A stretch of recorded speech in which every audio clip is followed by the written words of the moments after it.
So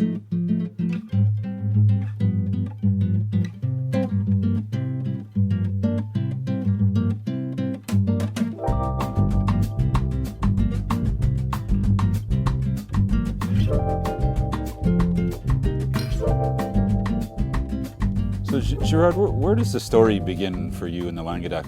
I grew up in the Corbière area, in the middle of nowhere. When I was 10 years old, my father told me that it was time for me to go in the cellar.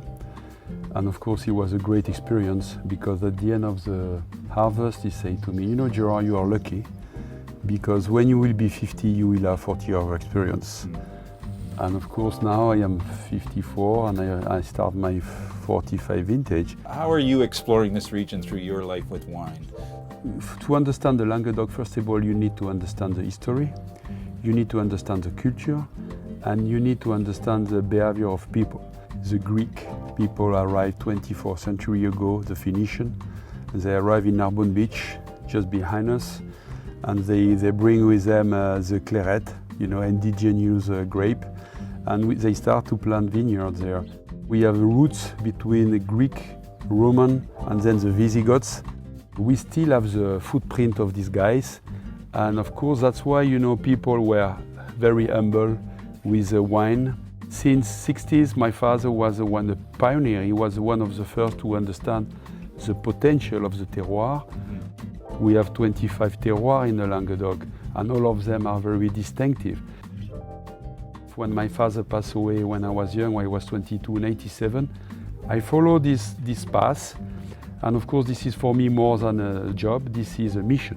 You mentioned the classics, but there was no Mouton or Lafite here. You have discovered terroirs, now you're pursuing crus. Is that sort of the next step for you here? We have launched 7 years ago now the Clos D'Ora. Clos D'Ora, it's an unbelievable terroir in La Livinière, which is a cru from the Minervois. And this wine has been recognized as a Grand Cru from the Languedoc. The ambition for me with the Clos D'Ora and now the Clos du Temple, the most iconic rosé on earth, is to promote and to put the Languedoc in the top level to compete with all the best wine in the world. Well, Gérard, you are all in for biodynamics. You now have the largest amount of vineyards in the world. Yeah, you know, we have close to 1,000 hectares converted to the biodynamic agriculture. I started to read the book of Rudolf Steiner in 2002, Lessons for Agriculture, and it was like a revelation for me, and this book changed my life. And I started with 4 hectares. And it was the beginning of the journey in 2002. For me, it was interesting to understand the strength of the moon and the cosmos on the vines. And it was fantastic because we have felt the changes at the Sigalus estate, so white. We move in 5 years from 4 points of acidity to 6. Wow. That means now we have more acidity than Chablis, which is 600 kilometers higher. Yeah. Now we make the wine with a better potential of aging, more fineness, more elegance, and also better acidity and a low pH. As we don't use any more chemical products, as we don't have any more problem with the soil and the water sources and so on, everything is clean. It's hard to explain, but there's an energy in that wine. We can use the word energy. Yes, the energy, you can feel it in your mouth. This is not acid, this is not mineral, this is vibrant. Yeah.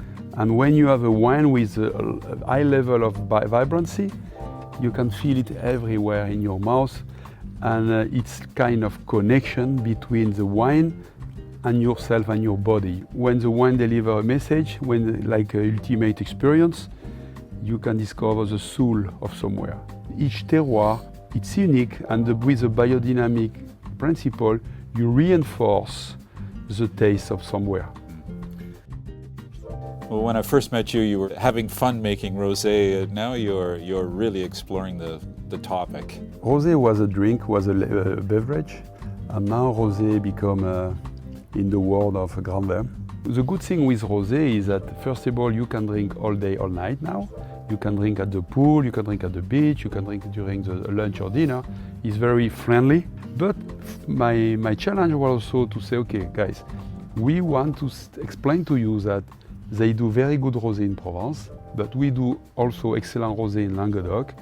And now we want to make a most iconic rosé. Not only the taste of something with like fruit and so on, but the taste of somewhere. And with Clos du Temple, we have taken the decision. We work with the biodynamic principle. We are in a fantastic terroir in Cabrières.